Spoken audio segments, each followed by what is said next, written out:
and as we think of God being everything, God is our everything because he has endowed us with blessings. Luke chapter 1, verse 45 says, "Blessed is she who has believed that the Lord would fulfill his promise to her." God's promises are yea and amen. God's plan for us is to do us good. God says to Jeremiah, "Before you were formed in your mother's womb, I set you apart." God has everything in control. And so I want to encourage you to keep the faith, keep trusting God, keep believing God, keep looking to God, the author and finisher of your faith. And as it were, be still. Be still and know that he is God. God richly bless you. Good morning, good morning, good morning, good morning, good morning again. How are you again? I noticed that the enemy trying to or try to do a little tickle in the throat there. I know those moments. I know those moments, man. Those moments when you know you're trying to carry on a good conversation and midway through it, that little spittle, as my mom used to say, just get right in the middle of everything and choke you. So indeed, I was having a little bit of an issue getting you onto Facebook, but you're there, not Facebook, YouTube, but you're there now. So it was telling me that I didn't do something right, and I wasn't sure what it was, but I managed to fix that. So we're good to go. We're good to go. So how are things in Guyana this morning? Well, right now, like most nations, we are dealing with the effects of COVID-19, Mm-hmm. and our government is, they want to get back to normal, and so the impression one gets is their way or no way. Mm-hmm. So a lot of the things they're doing, in particular, as it relates to reopening schools. That's a challenge right now because people are not quite sure, or people have issues as it relates to the vaccine and this and that and the Mm-hmm. other. And so, like for the most part, the government has mandated now you cannot go anywhere into any public building unless you're vaccinated. What about Um, supermarkets and places like that?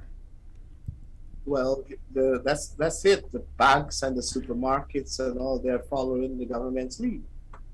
Wow. Um, yeah, and so and the teachers are in the midst of everything. As a citizen of this nation, it breaks your heart because you know uh, the government don't have all the answers, huh? Mm-hmm. Or let me say, the people that make up the government, they're not all, they don't have all the answers. Mm-hmm. There are people, there are people outside of your sphere, that um, that have gifts and talents and abilities that they may not be your bosom buddy, Mm-hmm. but you deal with them and you relate with them because they have things that you need that will help you grow and mature Mm-hmm. in ways that you wouldn't if you don't um, receive from them. So we have a system in our government, political system, in that the winner takes all. Right. So the party that wins the majority of the vote, they take charge of everything. Right. So, to all intents and purposes, what anybody else have to say doesn't matter. Mm-hmm. So you may, for example, have a good plan. The previous government might have had a good plan on something, and you come into government and you scrap that whole plan simply because it was initiated, or it was finance or whatever it was by the previous government. So you scrap that rather than build on that. For example, why couldn't the current Minister of Public Works, as it's called, could not partner with the previous Minister of Public Works for the 6-8 months period, so that they can be a smooth transition of all the projects that were being done. But no, because the government changed, there's no need for, mind you, in this particular case, the current Minister of Public Works is a bishop, and the previous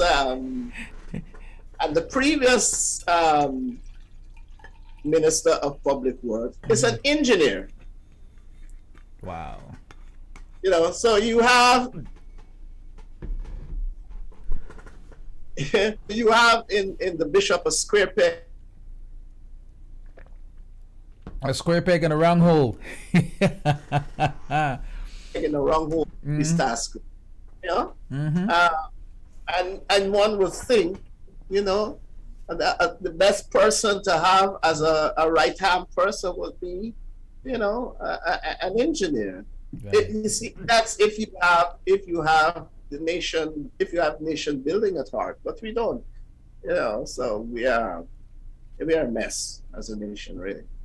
Well, I think right now it's all over. As you know, we're in election mode here in Canada, and it's sad because we have. And last night, I listened to a little bit of the debate that they had, and I don't care who the president is, who the prime minister is, who the leader of the country is. There's a thing called respect, regardless, right? There's a news media here that is called Rebel News. You probably heard about them. They're in Australia, they're in Canada, they're in England, they're all over where they broadcast from. And Rebel News is about what they do. They bring the news as it is. They don't butter it up. They don't try to add to it. They don't necessarily change the narrative of what's actually happening. They bring what it is, because the mainstream news media, because they're not considered mainstream because they don't have a channel per se. And I think that'd be one of the hardest things for them to get a TV channel in Canada right now. I think they're applying for it, but they haven't been able to obtain one. They also don't get government grants and supplements from any kind of those things from the government. So what has happened is that they're looked upon as the bad boys or the outcasts because they bring the news as is. If the prime minister was hollered and bawled at while he was on the road and is campaigning, they literally post that and they share that. The other news media would just show certain parts where the prime minister's campaigning and everything was fine and dandy.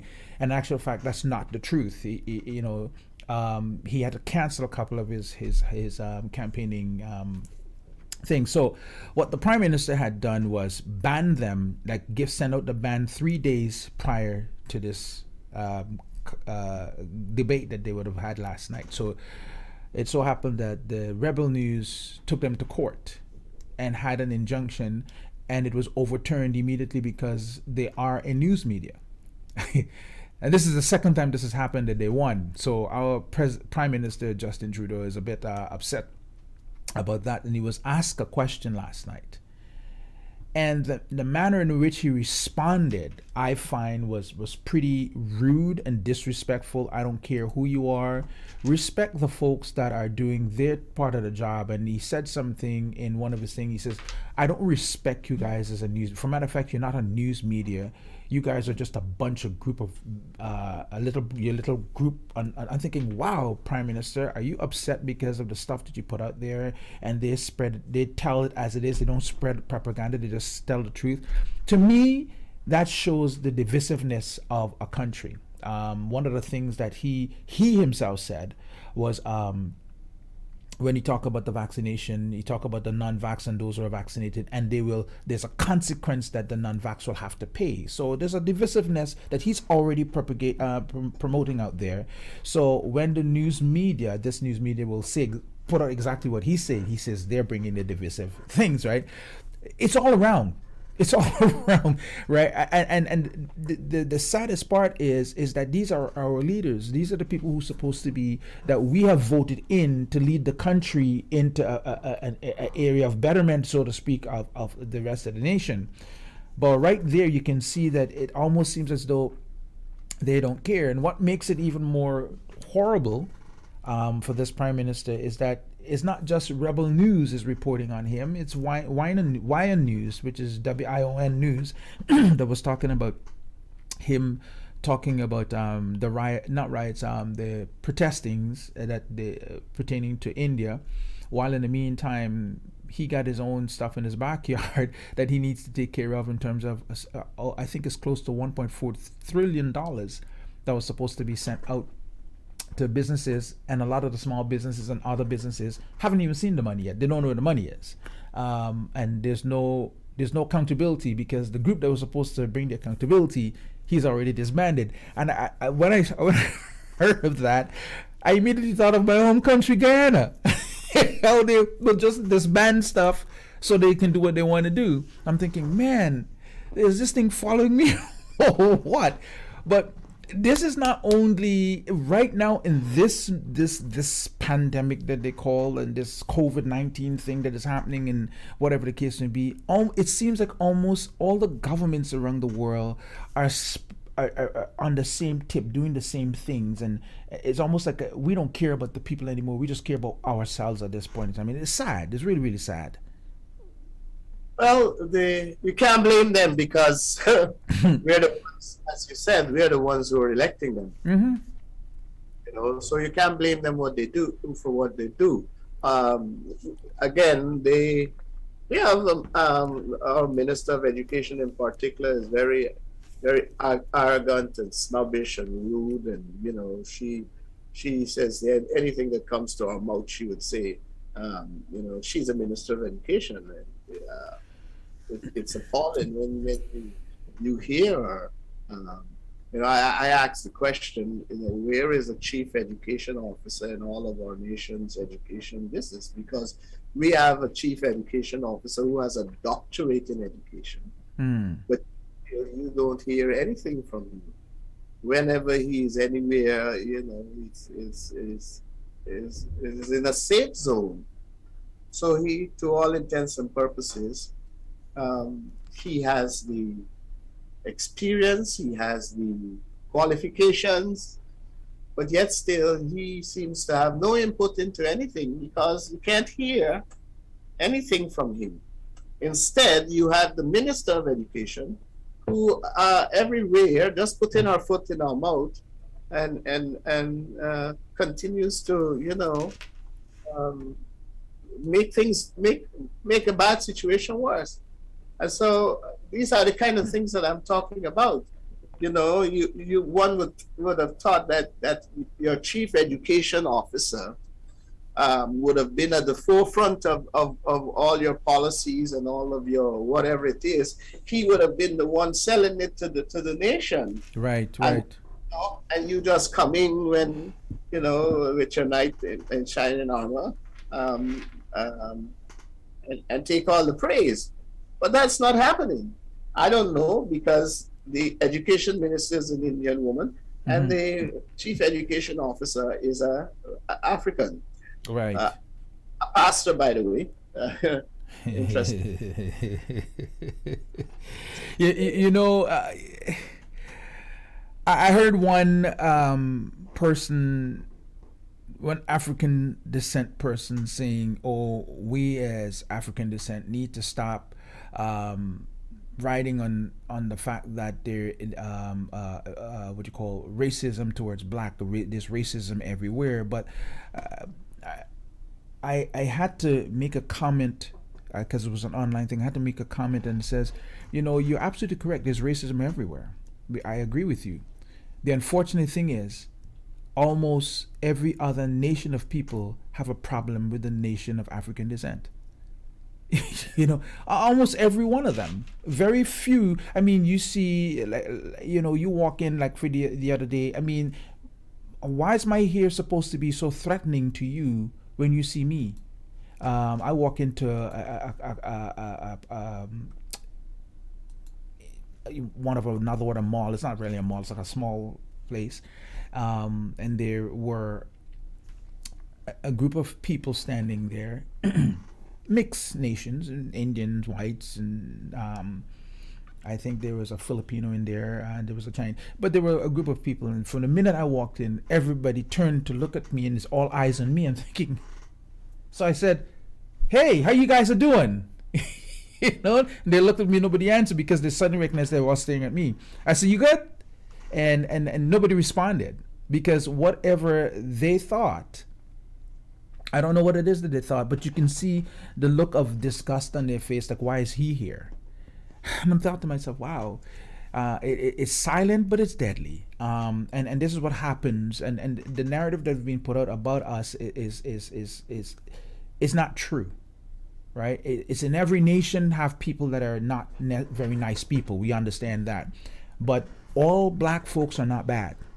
All black folks are not bad. So when you see us, don't judge us based on the color of our skin or the texture of our hair or how our hair looks. All of us are not the same.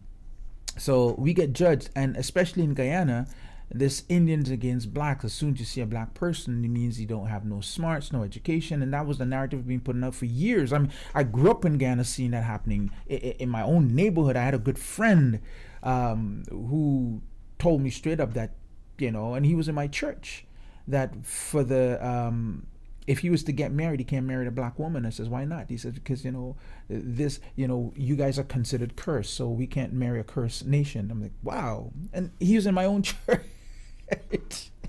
He was in my own church, you know what I'm saying? And he was a brother and supposedly a brother and a friend. We were close. And when he said that, I couldn't see him as a brother and a friend anymore, because I'm thinking, look at the way he's thinking. And this has been the seed in Guyana that has been growing. So that's been fostering for years. It's now on overflow.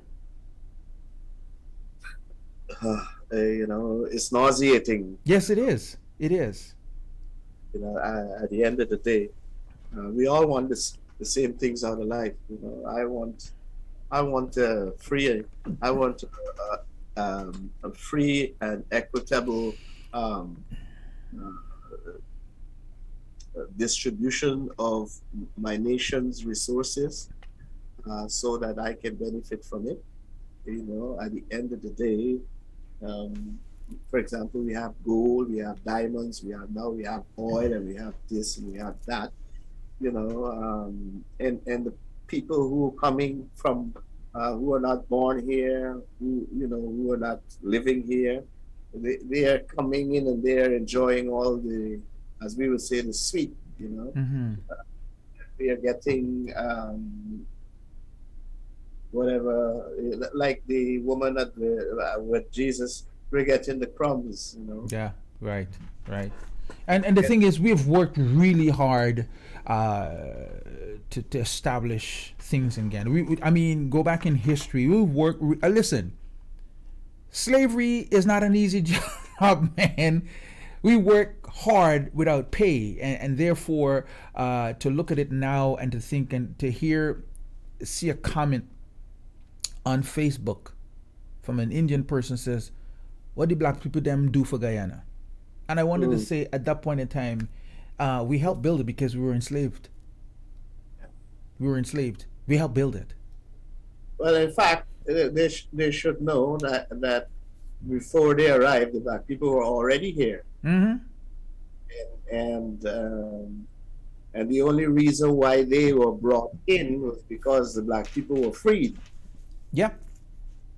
And so at the end of the day, you know, whether you were an indentured or you were enslaved, you were all brought here. And the circumstances surrounding your sojourn here, you know, makes us equals. So at the end of the day, you know, they have dumb lazy, indifferent Indian people, just like they have dumb, indifferent, lazy Chinese people or Portuguese people. It is what it is. As we would say, all nations have their moderation. Mm-hmm. So at the end of the day, we have to do what's best, and to think that we feel that that we are superior to each other because we might have are given a different level of patronage than the other person. It's amazing. In Guyana, for example, the reality is the wealth of Guyana is in the hands of the Indian community. Wherever you go, they have all the lands, they have all the businesses of any magnitude they do, and the playing field is not level. Mm-hmm. And that's what I'm saying. I want the playing field to be level, so my daughter can compete with your daughter on a level playing field, and my daughter either have it or she doesn't, and so at the end of the day, my children have to grow up in Guyana, because this is where they were born. I don't know, today, tomorrow they leave and they go somewhere else to live. I don't have any control over that. But in the meantime, while they are here, while they're living here, then we have to have a level playing field. Man, we are 83,000 square miles with 700,000 people. That's 10 and 12 persons per square mile. Mm-hmm. No. So, excuse me. There's enough for all of us. There's enough to go around for all of us. But instead, you have people who have more, and you may see it just blows your mind the amount of things one man has compared to what some other man had, and oftentimes the man that have all this stuff going for him is a dunce. Mm-hmm. Uh, Well, let's put it this way. I have a buddy who lives in Guyana, had his business for years in Guyana. And because of this new government now, they're pretty much punishing him because he's black, in the sense that he can't get paid and he can't get his monies out, and he has to wait. And if you do anything rashly, is that they'll probably cut him off permanently where he can't get his money at all. And I think that is just so wrong that this kind of stuff should be happening. And the interesting thing is, as you say, some of these guys are supposed to be Christians. That's the most hurtful and saddest part of it all. They're supposed to be people of God, people who know God, people who know Christ, people who are supposed to be children of God, that is doing this because they're of the Indian nation towards a black person or the African Guyanese person, just because, and the thing is that you look at us, and if you were to cut our hair off, bald our heads, and and look at us, we all look the same, because they're Indians that looks just like us, same dark skin or same light skin, but yet they have this thing against us for what? Nobody knows why. I shouldn't say nobody knows why. It's just, I don't know. You know what? It follows wherever we go. Wherever we go, it follows us. It's tiring sometimes. It's overwhelming sometimes, and there's other times when I just couldn't be bothered. Well, it's all boiled down to the heart of man. Yeah. Man was born in sin and shaped in iniquity, and his heart is desperately wicked. So if I have to pull you down to, elevate myself, well, what value is there in that? Mm-hmm. That I have to connive on, and I have to go behind your back and, as it were, talk your name or malign you or what have you.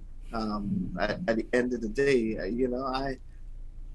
I promised myself that I was going to be content with whatever I have. Mm-hmm. That I was not going to allow what somebody else have make me feel or think that I'm any less a blessed man because I don't have that thing. Mm-hmm.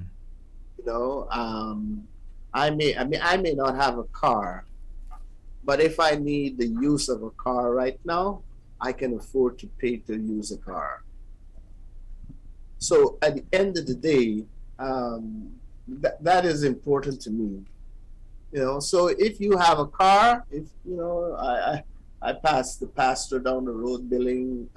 I mean, he's billing his house. He's taking so long.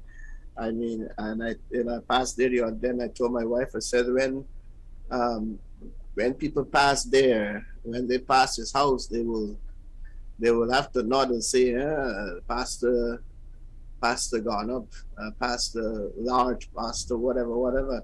No, I'm not. He may, and I have no evidence to suggest he's not. He may be doing everything that he needs to do. All his T's are crossed and all his I's are dotted, and everything he's doing is above board. He's building his home, you know, like anybody else. He's entitled to build it however he wants it, because it's his dream home. It's one time he's building it. So, to all intents and purposes, you know, bless God. Mm-hmm. You know, and so I don't, you know, come home and look at my home and say, wow, I did something wrong because mine was built this way and his built that way. You know, so at the end of the day, you gotta live and let others live. Exactly. It's sad, but it's the way it is for now, and we have to live with that. Listen, man, we gotta chip out for now. It's always a pleasure having these conversations with you of different proportions, and let the folks know that, listen, we are believers, we are Christians, but we live in a real world, and real things happen to us, and we have to know how to deal with it. This is why we talk about everything and anything and everything.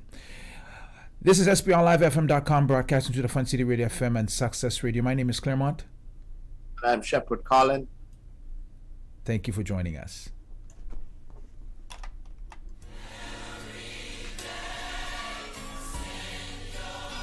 Hey, I gotta run, so